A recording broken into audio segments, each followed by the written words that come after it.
Assalamu alaykum көрермен dostlar. Көрüvatqanыңlar Erkin Asiya Radiosu Tor televiziyasının haftalik xabarlar programmasi. Men Gülchehra. Bu qitimliq programmamizda bu hafta ichida radiomizda anlatılgan bir qism muhim xabarlarni takrorlab o'tmoqchimiz. Dünya Uyghur Qurultayı Raisi Rabia Qadir Xanım ziyoratimizni qabul qilib, Dünya Uyghur Qurultayıning 4-navbatlik vakillar qurultayı, Uyghur rahbarlarini kishilik huquq va demokratiya bo'yicha tarbiyalash kursini bu yil 14-maydan 20-maygacha Yaponiya poytaxti Tokioda etishni qaror qilganligini o'tirib qo'ydi. U yana yig'inning vaqt va o'rin jihatdan tarixiy va strategik ahamiyatga ega ekanligini bildirdi. Rabia Qadir Xanım suhbat davomida milliy da'vo sepimizni texmo yoshlaştırmoqchimiz va jonlantirmoqchimiz dedi. 2011-yili Uyg'ur ayollarini demokratiya va kishilik huquq bo'yicha tarbiyalash kursi Estoniyaning poytaxti Tallinn shahrida ochilgan edi.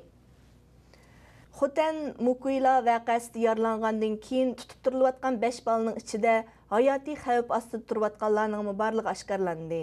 28 dekabr yuz bergan Mukuyla voqeasida 7 yoshdan 17 yosh oralig'idagi 5 nafar bola va o'smir yarador holatda tutqun qilingan edi. Bu 5 bolaning navbatdagi ahvoli, ularning qanday muomalaga uchrayotganligi haqida ma'lumot egallash uchun yerlik soqchi o'rinlari bilan aloqalashdik. Oshkorlanishicha, navbatda bu 5 bola ichida 17 yoshlik yarador bolaning ahvoli xatarlik bosqich turmoqda ekan. Egallagan umumiy ma'lumotlarimizdan qaraganda shu kun voqeada 17 yoshdan cho'nglarning hammasi etib etilgan. Ma'lum bo'lishicha, bolalar hozirga qadar doktorxonaga opirilmagan, aksicha noillik jamoat xavfsizlik doirasida tutib turilmoqda. Ammo ularning yorisini emlash uchun doktor taklif qilgan yoki qilmaganligi texna ma'lum.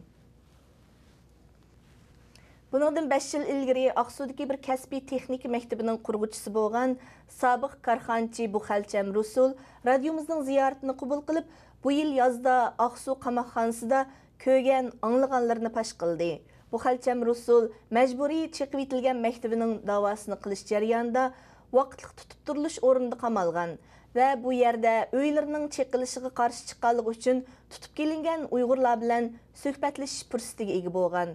Uning bildirishicha, Xitoy hukumati Xitoy ko'chmanlarini o'rinlashtirish uchun Aqsu shahridagi Uyg'urlar o'ltiraqlashgan qadimiy mahallalarni buzib chaqqan.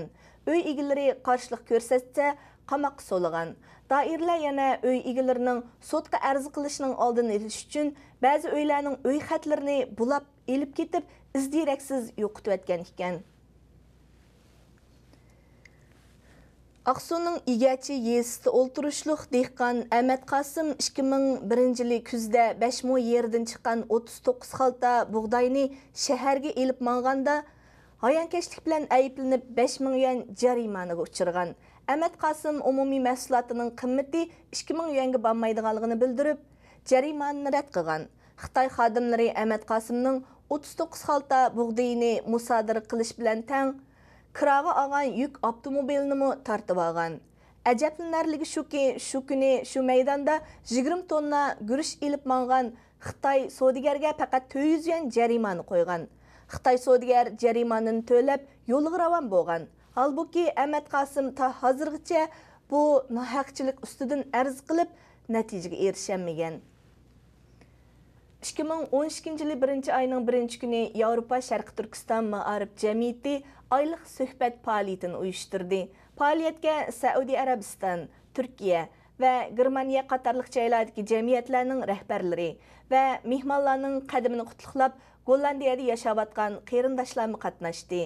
Saudiya Arabiston Jidda radiosida xizmat o'tab kelayotgan ustozlardan Sirajdin Azizi apandi so'zda zulmning mangulik bo'lmaydiganligini, zalimlar taxtining hamini gumron bo'lganligini Arab bahori harakatining g'alabalari bilan dalillab, mustaqillik o'rligi bo'lgan ishonchni kuchaytirishga aloqador ko'p mazmunlarda to'xtaldi.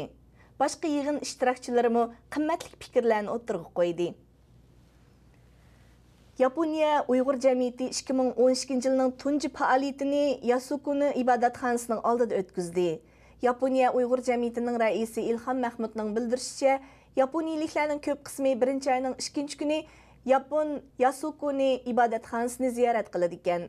Bu fursatdan foydalanib Yaponiya Uyg'ur jamiyati raisi İlham Mahmud va tashkilotga a'zo yaponiyaliklar Yasukuni ibodatxonasi oldida tashviqot varaqchilarini tarqatgan.